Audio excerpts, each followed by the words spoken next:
welcome to the One Lonely Owl YouTube channel. This is the One Lonely Owl podcast, episode 28. My name is Terry and I will be your host. Thank you so much for joining me today. If you are new here, thank you so much for giving me a chance, and thanks to the algorithm for putting me in your pathway. If you are a returning viewer, thank you so much for coming back. I haven't done this in a while, but I know of one returning viewer. Hi, Mom. Thanks for watching. And thanks for Dad for telling you that a new episode is up. Today is going to be back to our normal segments. We are going to do your typical, what am I working on? What have I finished? All that sort of thing. If you're new here, I'm from Newfoundland. I live in central Alberta, Canada. I am a knitter and not all things fiber related, but I love fiber, so I talk about all kinds of things.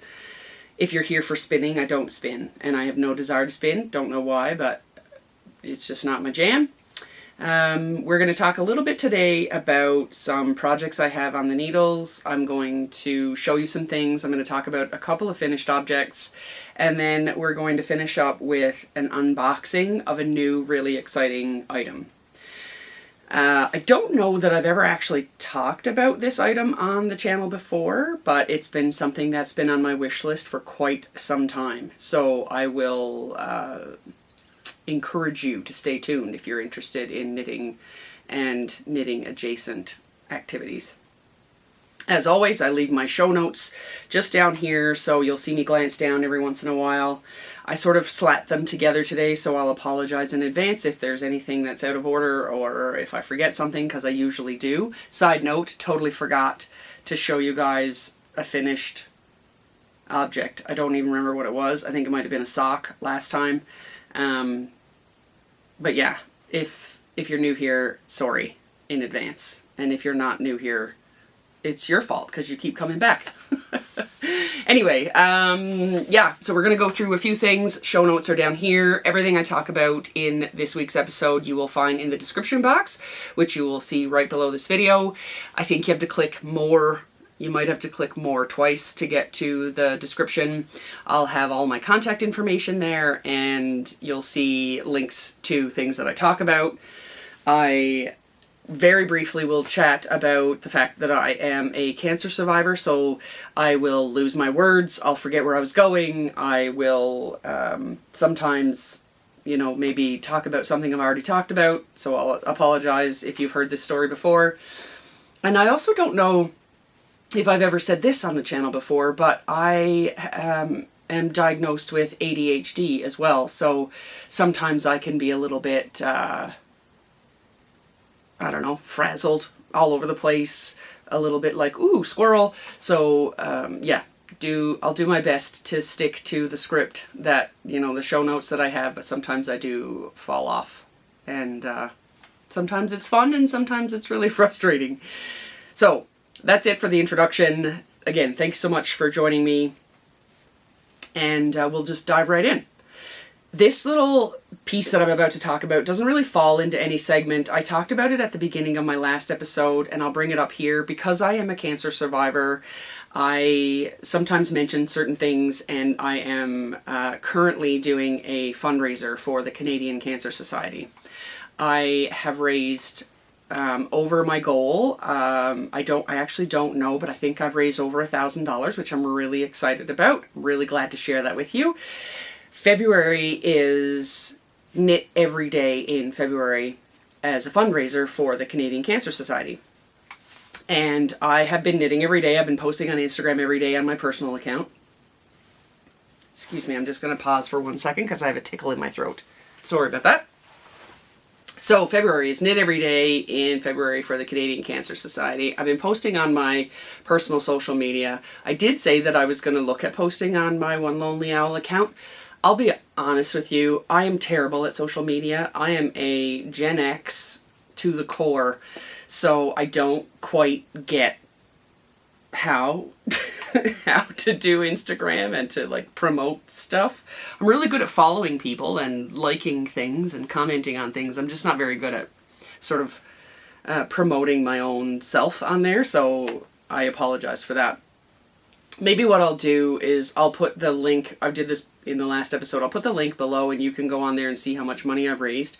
And then if you're really interested, I can maybe do like a little slideshow or something at the end of next episode, because we're nearing the end of February, but we're not quite there yet. But in my next episode, the month will be completed, so I can put a sort of a series of photos in there to show you what I actually completed in the month of February, and then I'll do a little chat in there. In the meantime, feel free to go and donate if you wish, share if you wish, and then yeah, you can see where I'm at as far as donations go. So thanks to everybody who has donated so far. And it's been a really fun challenge for me. I do like to knit a lot, but forcing myself to knit and post on socials every single day has been eye-opening. It gives me the perspective of those influencers and social media accounts that are, they post every single day so that the algorithm knows that they're active or whatever. I don't exactly know why they have to do that, but they do. It blows my mind that they have the wherewithal to do that every single day and to come up with something to talk about, come up with something to film or whatever. Anyway, I'm happy where I'm at as far as my social media following goes, so I don't know that I'm going to be committing to doing every day always, but every day in February has been a fun journey for sure. The first segment is usually mug up. I have nothing. I had a cup of tea. I finished it. I'm way too hot, so the next segment is la, which is what am I wearing. I'm not wearing any knit clothing at all. Again, Gen X, fully into, post-menopause. Like I'm fully menopausal, so I am hot constantly. It's Canada. I live in sort of central Alberta where it can get very, very cold, and I will go outside with a tank top on and be fine. I don't stay out for very long periods of time, but I do, and I can handle quite cold temperatures because I generally run very, very hot. So today I won't be wearing any knitwear at all. But I will say that I did make up with not wearing something with the projects that I'm working on. So the next segment is What Are You At?, which is where I talk about the items that I've been currently working on. I do, and I will note today, because I talked about this in the last episode, you can't see what's outside of the frame, and I'm so glad that you cannot, because it is like a tornado went through this room. And I noticed I've got a lot of unfinished projects, lots of different types of craft, paint by number, knitting, crochet, weaving, macrame. I've got all kinds of things on the go. There's always something that I've been sort of dabbling in.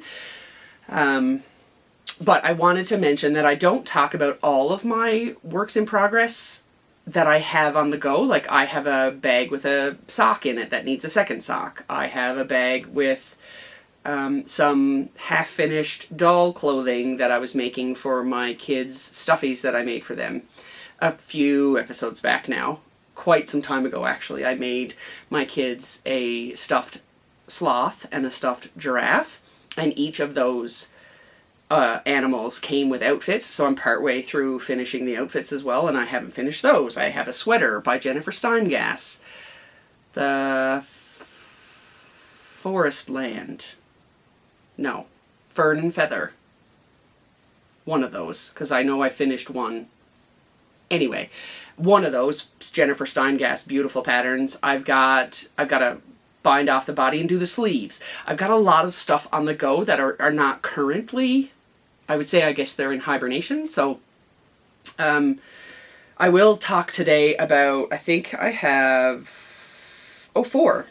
I won't show them all because I don't have them, I don't think I have one of them here anyway.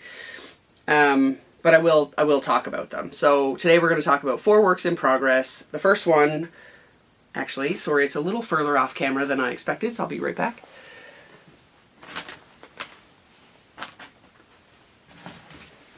Alright, so the first one I'm going to talk about is in this bag. This bag is a pink hazel roll top bag that I purchased at the Fiber Folk festival in Canmore a couple of weekends ago. Pink Hazel, again, linked below, is a maker out of the Netherlands, I believe. Pretty sure it's the Netherlands.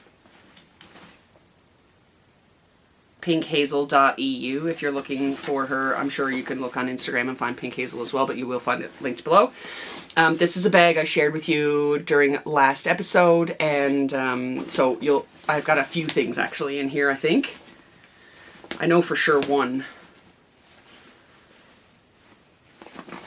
All right, so this is the King Cole Aran raglan sleeve cardigan that I'm currently working on. So there is the cardigan, and then the yarn that I'm using is a King Cole Aran weight, and it is, hold on, I don't want to pull it out without knowing where the tips of my needles are, because can't feel them and I can't see them, and I'm afraid I'm gonna rip them right off there's one. There we go. So this is made with King Cole Firefly Aran. See if I can get a skein of it out. I apologize because I got a bunch of stuff in here, so I'm trying to get one project at a time. So this is King Cole Firefly Aran. I am knitting this as a sample for the Yarn Merchant. You will hear me talk a lot about the Yarn Merchant. They are my local yarn shop located in Didsbury, Alberta, which is the closest yarn shop to me. And yeah, so I think I might have done maybe 1-2 rows on this since the last time I spoke to you. I'm currently working on the ribbing of the back of the sweater. I believe it's done in pieces. Maybe it's not done in pieces. You know what? I don't know. No, yeah, it is. Pretty sure it is. Sew up side and sleeve seams, yeah, sew on buttons. So it is done in, at least somewhat in pieces. So I have, like I said, I don't know, 1.5 inches maybe of ribbing completed on the back of that.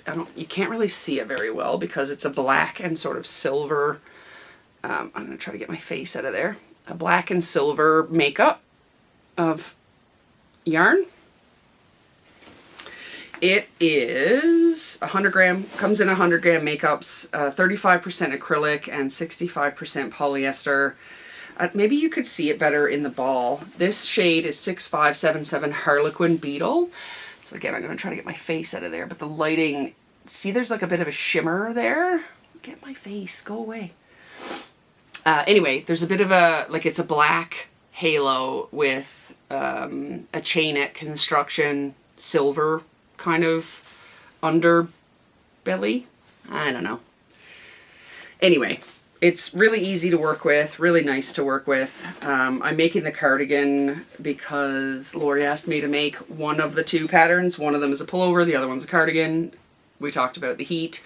I will not be able to wear a pullover. I can't wear pullovers anymore, so we're going with the cardigan. All right, the next whip that I will briefly touch on is the sock whip that I am working on with, again, with the Yarn Merchant. We are doing a class knit along type situation, and we have one more week, so tomorrow's our last night, where we are working on the Easy Peasy Sock for Beginners by Stacey Trock. The pattern is free on Ravelry if you're looking for it. And I am currently doing it with Estelle Sudz. The last time you saw it, I believe I might have maybe just picked up the stitches and was started working the gusset. It is gigantic. You've heard this story before if you've been here before, but Lori and I, when she asked me to knit a sample sock, I pulled up the pattern, I knit the sample sock on US 5s, and Lori knit her sample sock on 5mm needles. The pattern did not specifically say on the page when you looked at the pattern, it said size 5 needles. So we both interpreted it different ways. I dug a little bit deeper and found that it was supposed to be a US 5, not a 5mm needle, but we wanted to knit it in 2 separate ways so that we could teach a couple of things. 1, gauge matters. 2, reading your pattern really matters. And 3, how much difference it makes to knit with 2 different size needles. So my first sock was knit in 3.75 millimeter. This sock is currently being knit with a 5 millimeter needle, and as you can see, it's ginormous. As Lori says, it would be able to fit a troll foot. So I'm going to finish that, or at least get to the end of the ball, which I won't be able to get a full sock out of, because with my first sock, with the 3.75 millimeter needles, this was how much yarn I had left. So yeah, definitely won't be able to get a sock out of one ball when it's knit with a couple of sizes up. But that's where we are. I believe the next session, I actually won't be able to be going to that session. They're going to be grafting the toe. So they're already done the gusset, and they're, you know, partway down the foot, and they're going to be grafting the toe. This was never meant for me to use as a sock anyway. It was just for the purposes of the class. So that's the Easy Peasy sock by Stacey, Trock, free pattern on Ravelry, knit with Estelle Sudz, and it's just in this little organza bag. I don't have any idea where this came from, but it was small, and it fit everything I needed, and it didn't take up too much room. So that's that one. The next thing that I wanted to talk to, there's my book. I couldn't find my book, so I just wrote my show notes on a scrapbook of paper. Anyway, the next thing I would like to talk about is this is the one that I don't think I have here. Let me just check. It might be in this bag. Hold, please. It is. So this one's the one I'm not going to talk a lot about. It's the Giraffe Head by Ricorumi. I have done 0 on this since the last time I spoke to you about it. I plan to finish it before the next podcast because my daughter keeps asking about it. If you watched the previous episode, you know that I really, really enjoy this yarn when it's worked up. It's working with it that I find really difficult. It's really slippery. The gauge is really tight. So I basically have to like hold it up to the light to be able to see the holes, to see the stitches. Anyway, so working away on the Giraffe Head. He's in the same position he was the last time I spoke to you. That is in the Ricorumi Uni Furry Nilly, The Lovely World of Ricorumi Furry Animals crochet pattern book that I purchased at the Yarn Merchant. My daughter is a big fan of giraffes. My son is a big fan of sloths. There are no sloths in this one, but there's a frog, and frogs are kind of second to sloths for my son. So I'll be working away at that. Hopefully I will be finishing that before the next episode. That is being held in my Schitt's Creek sort of doctor bag by Ginger Snap. Ginger Snap did a kit, I guess, a few years ago where they had bags, yarn, stickers, a bunch of stuff, and I had to have it, so I got the bag. That's what I have currently. All the other things, like my stickers and things, I think are on water bottles and whatnot, and the yarn is in my stash somewhere. The next and final item that I will show you in this episode, in this segment, is the Flax Sock by Tin Can Knits, modified fairly heavily by, and I will put the user's name here. I will link the pattern page that the user, not the pattern page, the project page that the user did to help with anyone that wanted to do a similar modification. This is the, like I said, the Flax Sock pattern by Tin Can Knits. It is heavily modified, and what I mean by heavily modified is essentially the user took the Flax Sock pullover pattern and made it into a cardigan. So I've done the same. I've literally copied pretty much everything that that user has done, with the exception of I did a different size. So the user, I believe the user's name is Grundy something. anyway, again, I would have put it here and I will link it below. But that user took a skein of Gauge Dyeworks Whiskey in a Teacup and modified the Flax Sock pattern to make it to a baby's cardigan. The user made it on a size 0 to 6 months, I believe. I am being very gutsy, and I'm going to see if I can get a size 1 to 2 out of the same skein of yarn. So this is how far I am. Again, the yarn is Whiskey in a Teacup by Gauge Dyeworks. The last time you saw it, I think I probably was partway where the lifeline is in the body or thereabouts. I now have finished the body and I've started on one of the sleeves. I'm doing the sleeves on 9-inch circulars. I normally do sleeves with a magic loop, but a baby sleeve just wasn't working for me. So I got some 9-inch circulars from the yarn merchant and I'm giving that a go. I love this little sweater. I love this little pattern. I will likely make this pattern a handful of times. Like, you all know that I love tin can knits. I have a flax myself. But cardigans, like I was really intimidated, even just reading the pattern modifications by the user that made this sweater. I was really intimidated, but it's really not that difficult. And you know, I guess in my case, like once I do it once and I can sort of see the vision, because reading it makes no sense to me whatsoever. Reading it is not helpful. Reading it, so I have to sort of read it in small pieces and then do it, and then I can see what's happening in the yarn and the fabric that's being created, and then it makes a lot more sense. I am absolutely loving this, and it wasn't as difficult as I had expected. So this is for my cousin's baby. She is due very soon, but that's one of the reasons why I'm knitting the 1 to 2 size. First of all, like, putting sweaters on little tiny baby infants is, I'm sure, adorable, but not, in my opinion, very helpful or, what's the word? Smart. Like, you change those babies 7 times a day, so putting even if it is a superwash wool on a baby, it's going to last for 10 seconds, so rustling a baby into a sweater I don't think is really worth it. But when, you know, they're 1 and 2 and they can help you a little bit more. So I've got the sleeves left to do.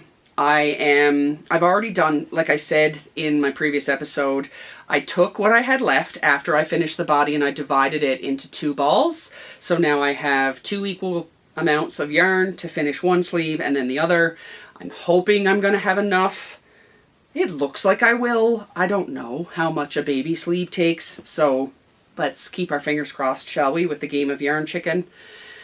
But yeah, if worst comes to worst, I have another skein of this exact yarn that I can finish the sleeves with, or I can take, I don't know, a different fingering weight. I've got mini skeins galore. I can make the sleeve cuffs a different color or something like that. I hope I don't have to, but anyway, so that one this is the primary project I'm working on.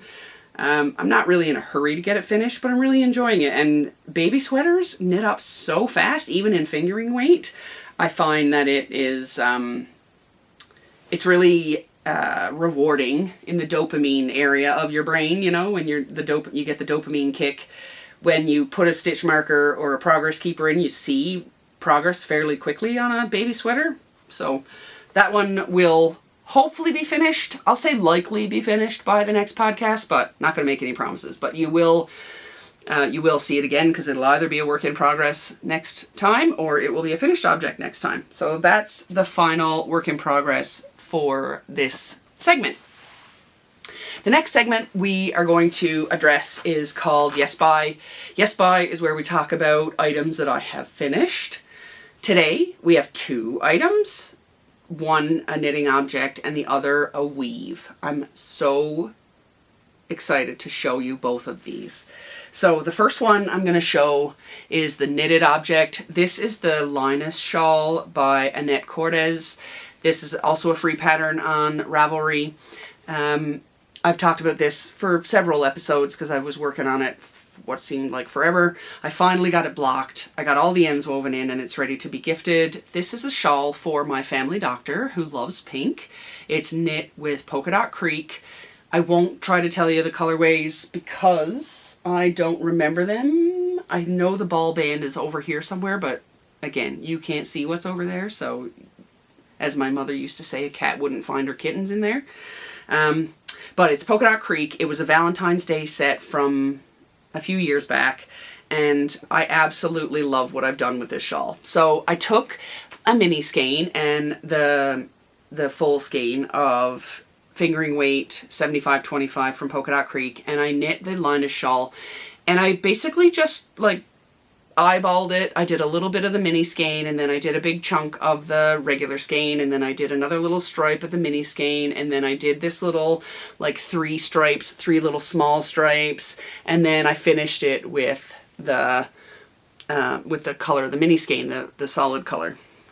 I really like it. It's the perfect shape. I think I'm going to make this Linus shawl probably for myself because not complicated. Garter stitch is nice and squishy. It's not too short. Like, you know, sometimes one skein wonders can be quite short because of the depth of the shawl. It's just perfect. I think it's, yeah, I'm really, really enjoying it. And it was easy to knit. I like to knit easy things because sometimes my brain can't catch up with me. But yeah, that's where nice, easy garter stitch comes in handy for me. So, loving this. Can't wait to gift it to my doctor. And that is finished item number 1. Linus shawl, Annett Cortez, knit with Polkadot Creek Valentine's Day set from a few years back. Not in any project bag, ready to be gifted. Finished item number 2 is right here. So, I shared with you last episode that I purchased an Ashford rigid heddle loom. I purchased a 48 inch, which is 4 feet. It's quite large. It sits right there. It's very, very big. It's a good thing I have this yarn room. This is my sanctuary, my office. This is where I come to have some space. I come to do lots of things like yoga, meditate, and now I have a massive loom that I can come and weave on. I purchased this loom secondhand from an artist in British Columbia, and it showed up, and I talked about it on my last episode. I immediately put it together. Excuse me. I put the warp on. I immediately started weaving, and I came up with this, what I would say I'm pretty proud of, this little scarf. So I had no real idea what I was doing. I just wanted to get an idea of tension and how to warp the loom, how to, use the shuttles, how to, like, just sort of getting comfortable with it. How does tension work? All that sort of thing. So this, and I have so much yarn in my stash. This is an acrylic that I've had in my stash for literal decades. Pardon me, I'm going to stop the video for 1 sec. My apologies. So I had this yarn in my stash for years, like literal decades, and I just decided it would be lovely to practice with. So, and if it didn't turn out well, then no harm done. So this is the finished item. The warp is all this kind of navy blue color. And then the weft, I did 3 different colors. One is sort of this cream color, one kind of a teal, and the other is the same navy blue. And I just did that over and over until I was done. When warping the loom, I'm pretty sure I actually warped it backwards, but I was still able to kind of figure it out. Again, it was all a learning process. I knew it wasn't going to be perfect, but on one side I made these little like fringe, oh, hang on, there we go. You can see them that way. I made a small little fringe, and on the other side there was this massive amount of yarn hanging. So I thought, you know what, I'm just going to see how to sort of tie off the ends in a different way. So I took sets of 2 and then braided 3 of those together. So this one ended up looking like that. I didn't make these the same length. I just sort of took what I had and then I cut off all the ends to a short, you know, whatever the shortest yarn, whatever the shortest length of yarn was for that particular braid. I'm not like shouting at the rooftops to talk about how proud I am of this item, but I am very proud of myself for starting it, finishing it. With ADHD, sometimes finishing items can be quite the challenge. Like you get the new shiny item, you really get jacked on the first day or 2, maybe the first week, and then you fall off. Pardon me. That didn't happen. I'm still really excited to use it. And I got a scarf out of it. I'll probably gift this scarf to somebody. I don't know, maybe my best friend, maybe my dad, who knows. Like I said, it's acrylic, so it's not like the most soft, supple against your skin, but it will likely keep you warm in a pinch. And yeah, I'm, again, really proud. I'm really proud of, I can obviously see places where I need to learn a lot, you know, with tension on the sides. Let me see if you can see that there. The tension on the edges of the rows, of the picks, I think they're called, like when you weave. Anyway, like I said, I'm pretty sure when I warped it backwards. When I was doing the hem stitch at the end, that needs a lot of work. You can really see it here on the white side with the cream color. It really needs a lot of work. I don't know what the heck I was doing there, but it did not work out like it looked like on the YouTube video. Anyway, really super chuffed about this one. And yeah, I'll likely gift it to somebody for something. Who knows? But yeah, I'm really pumped to do other things on the loom. The other thing that I just realized, I made myself a bookmark. I actually made myself a bookmark loom. I was visiting my parents. My kids had winter break, so I went to visit my parents with my family. And I just made myself a little bookmark loom, and out of cardboard and toothpicks, and I wove. I wove? Which one is it? I wove a bookmark. I wove a bookmark. I weaved a bookmark. Tell me below if it's wove a bookmark or weaved a bookmark. A woven bookmark. I made a woven bookmark. That is for sure how you say it. Anyway, I made myself a bookmark. I don't have that one here with me. If I can, I'll take a photo and I'll pop it in. It was super simple. Like I said, I just made it out of cardboard and some toothpicks. Easy peasy, following along on YouTube channel. I learned a lot with that one as well about tension and when you're finished with a project, and yeah, lots and lots to learn. So really excited to share my progress in those situations with you. The next subject or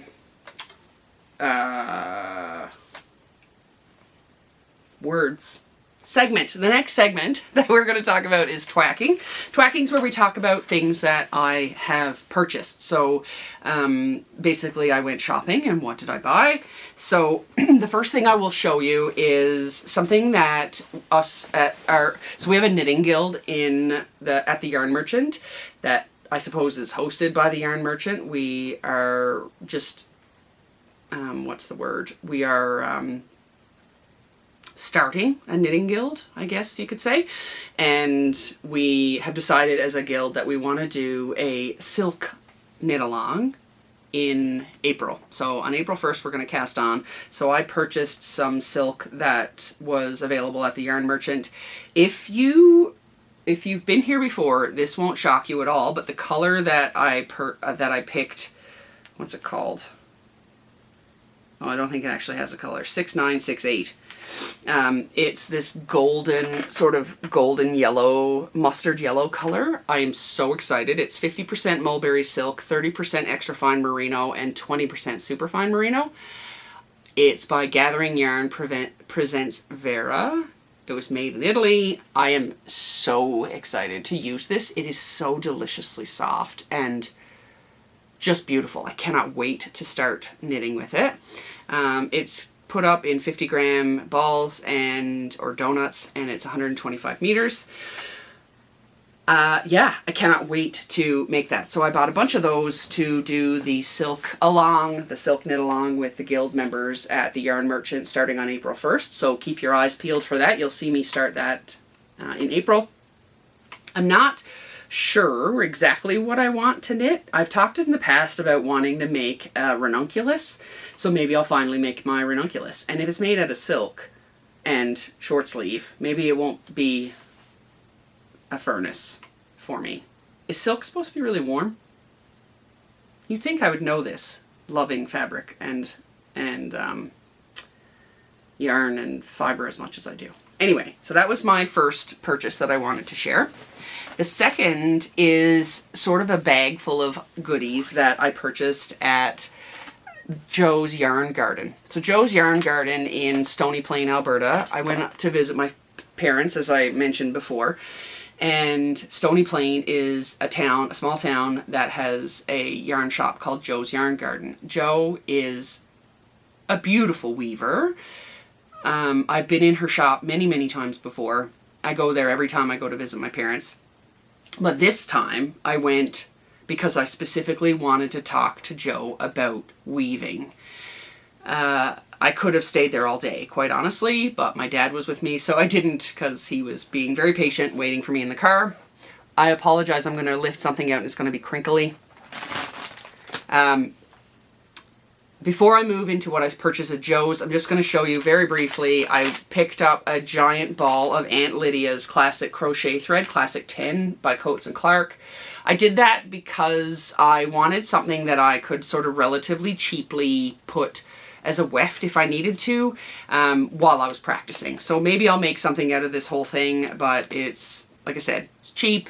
It's really good for me to practice with, especially when dealing with, like, say, fingering or lace weight stuff, which I'm not used to on the loom, I mean. So I went to Joe's.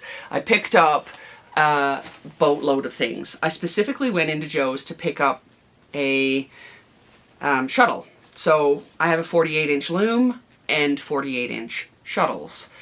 You can imagine if I'm working on an 11-inch project or a 12-inch project or something, I've got these massive shuttles that I'm trying to work with, and it was fine for one, but I wanted something that was a little bit smaller. So I purchased an Ashford stick shuttle, a 14-inch from there, just so that I could kind of get started on smaller projects.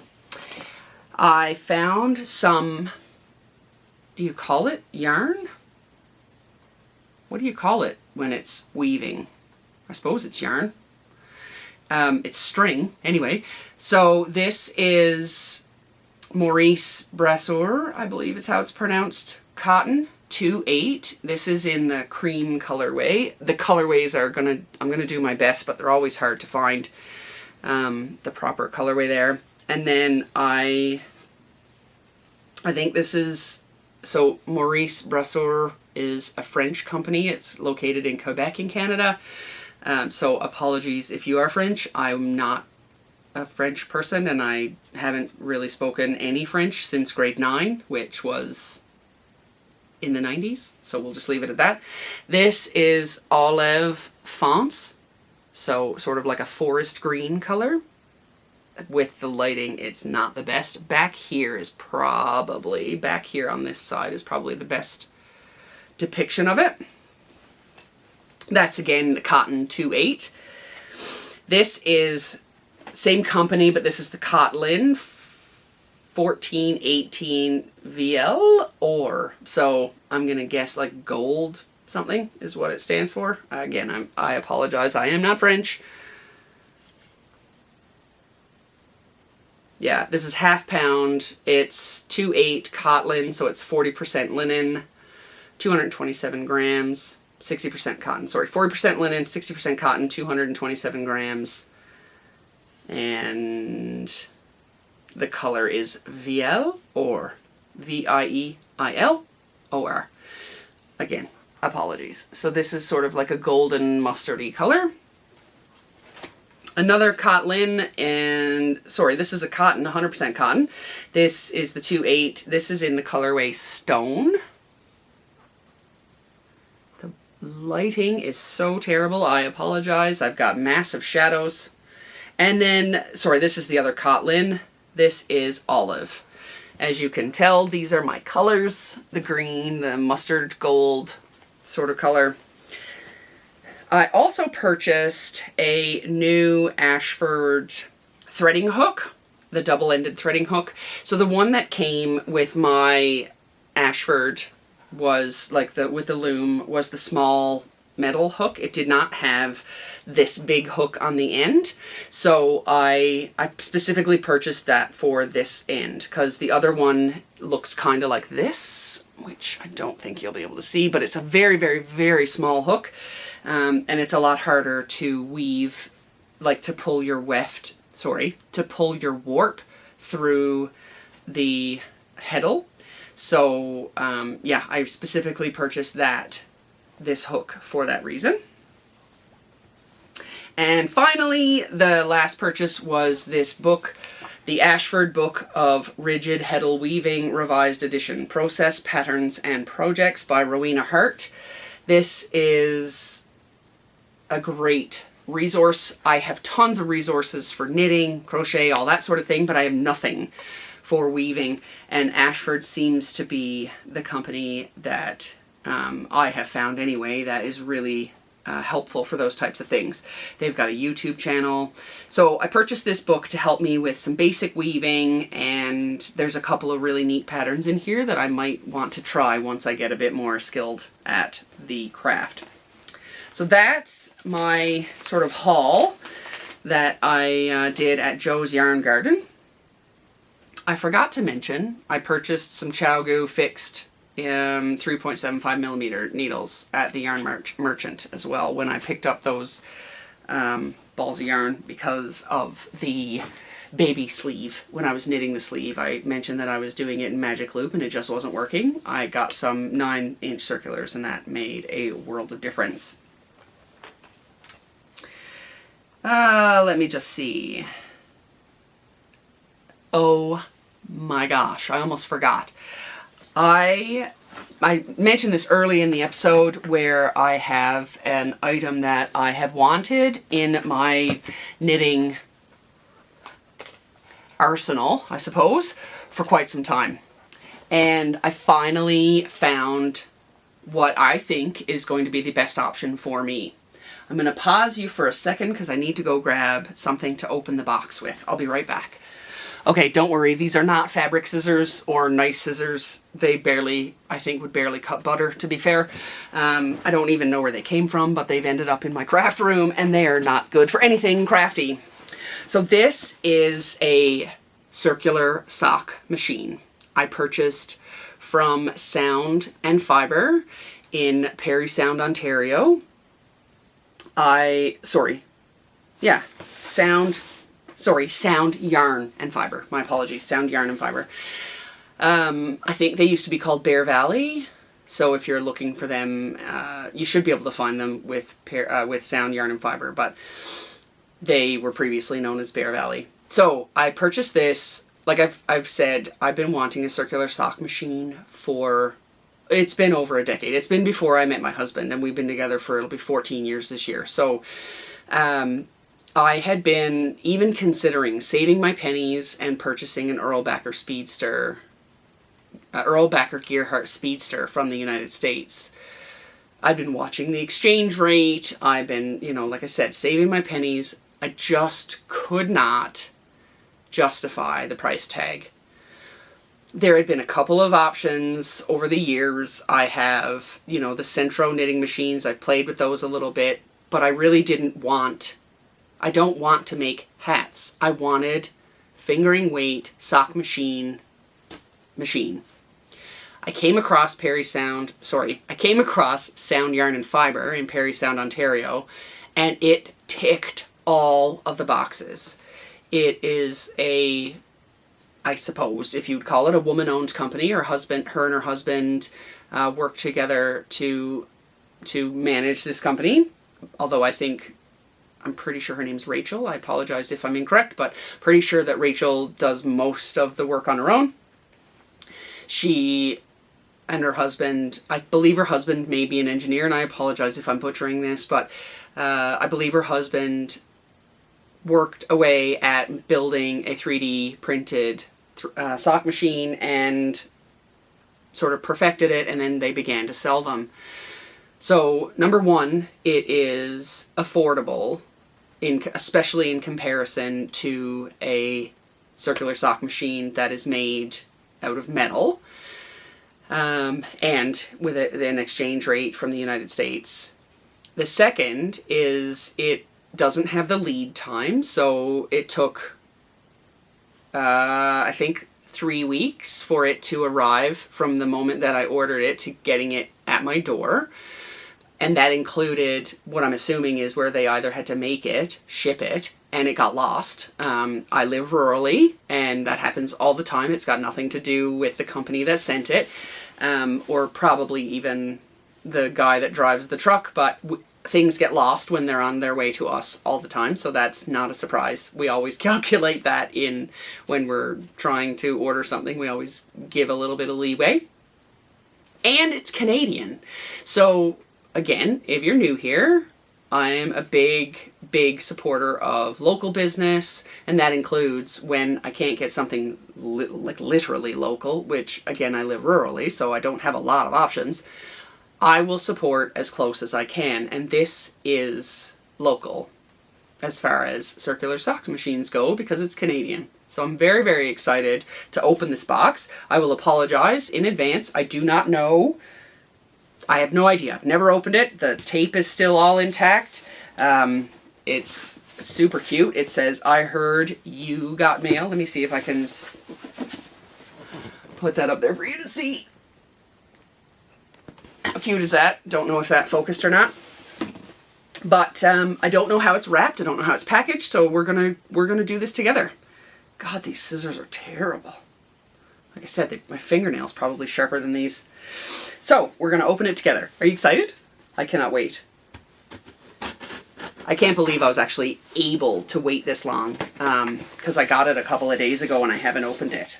My husband put it downstairs. It's a good thing because, like, out of sight, out of mind kind of thing.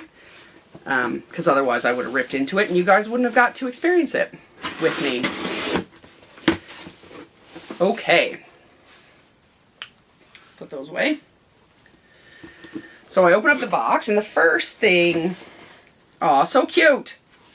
Thank you so much for your order, Bear Valley Circular Sock Machine. And then it tells you everything that you will get in the box.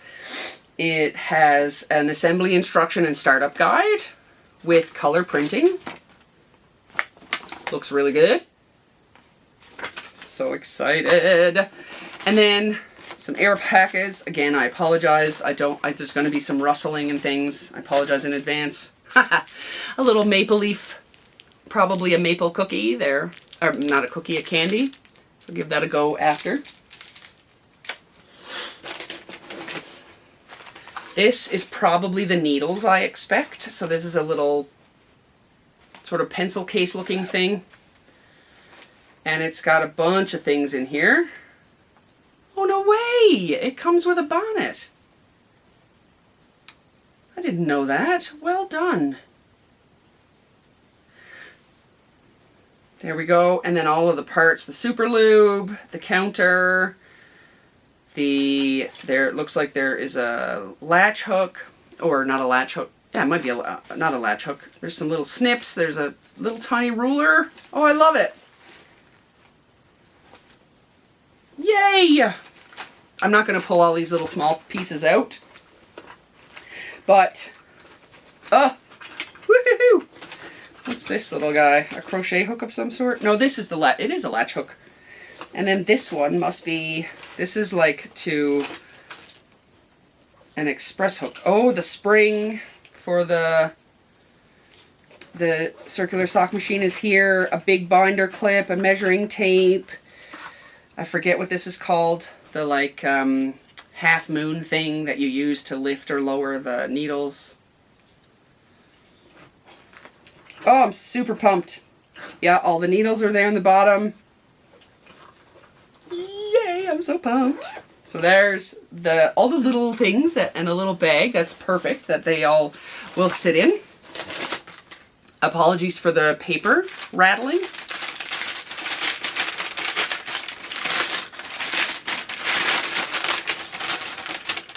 Some plastic pieces. Obviously this will all make sense once I start to put it together.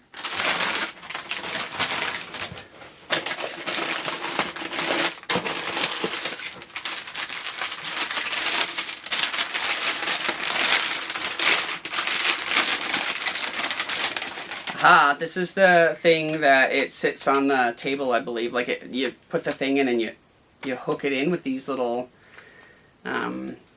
dovetails.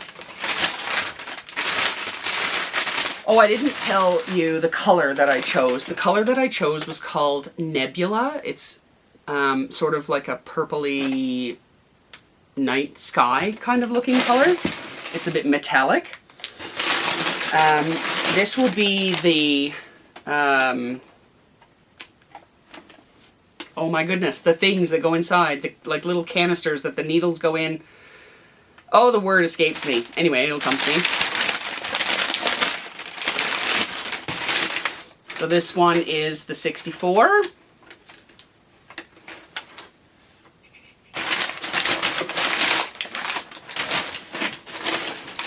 I'm going to guess this one's the 50. This one's the 54. And finally, the whole machine is in here.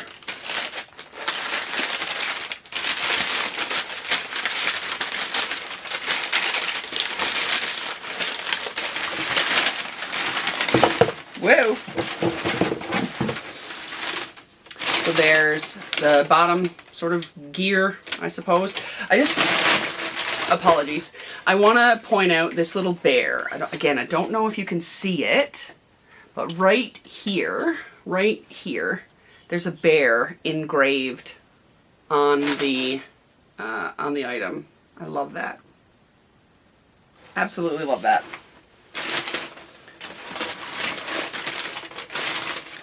Here is the machine itself with the spinny bit. All the little bits that I don't know what they're called yet, that I will eventually figure out and learn. I'll be honest, I was a little bit cautious and skeptical when it came to thinking of a 3D printed item, but this seems quite sturdy, I will be frank. I have not been paid for this. I do not get anything from this. I paid for this out of my own money. This is just me being really excited to open up something on camera. And this is the 72. This is the one I'm expecting I will likely use.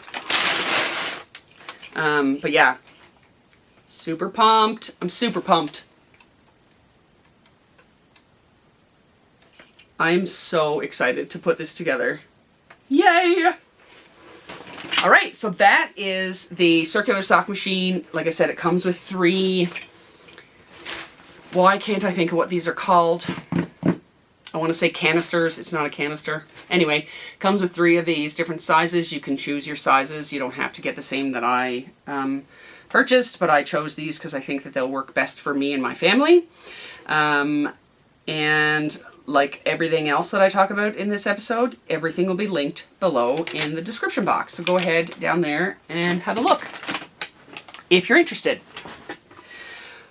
All right, the sort of second to last topic that we want to talk about is jigs and reels. I have been watching a ton of podcasts and catching up. I think I've talked about Jude before. Jude is my favorite podcaster if you're looking for a nice, chill, sometimes really funny, sort of homesteading, DIY type channel, Jude, on rewilding Jude, is for you. His stuff will be in the description box below. The other that I absolutely adore is The Last Homely House, and Anna now has her own channel. So Kate is at The Last Homely House and Anna helps her, and Anna has her own now called Blackthorn Cottage, which is also absolutely beautiful. If you're just looking for like some chill, something to put on in the background while you're doing a craft, go ahead and look those guys up because they are absolutely wonderful and I love all three of them. I've read a ton of books. You'll find my Goodreads link below, so go ahead and take a look at those. And the last is Best Kind. I didn't have anything that I sort of like jumped out at me that I wanted to talk about for Best Kind, so I was just kind of gonna go by the seat of my pants. I gotta say, it's the loom and the circular sock machine. I'm so pumped to give these things a try. I cannot wait to put them together and start learning on how to use them. I've talked about this a little bit in the past. The last few years of my life have been really tumultuous and I have not been feeling very productive because I don't quite honestly have a lot of brain space. So doing something that's new where I'm learning and there's not a ton of pressure if I don't get it right, it's just awesome. So I'm really, really psyched to try the circular sock machine. So maybe in a couple of weeks, if I come back and I share that it's not going so well, I'll have a different opinion. But for now, I'm really excited to jump right in and start something for that. I didn't talk about Now to Once. Now to Once is usually where I talk about what I'm going to knit on. I will be knitting every day for the rest of February. So as I record this, it's the 25th. So I've got 3 more days in February including today. So I guess 25, 26, 27, 28. 4 more days to knit. So I'll be doing that, and I'll likely just be working on the flax cardigan that I have on the go already, and I'll probably be starting something with, hopefully, cranking a sock. So stay tuned for a couple of weeks from now where hopefully I'll have something to show you. Who knows? It might be a giant tangled mess, but let's not put that into the universe. It's going to be a beautiful sock, or at least a sock tube. Right, so that's all there is for today's episode. Thank you so much for joining me. If you liked the video, please go ahead, like, subscribe, do the YouTube thing so that the algorithm knows that I'm cool. And until then, stay where you're to till it comes where you're at. Bye.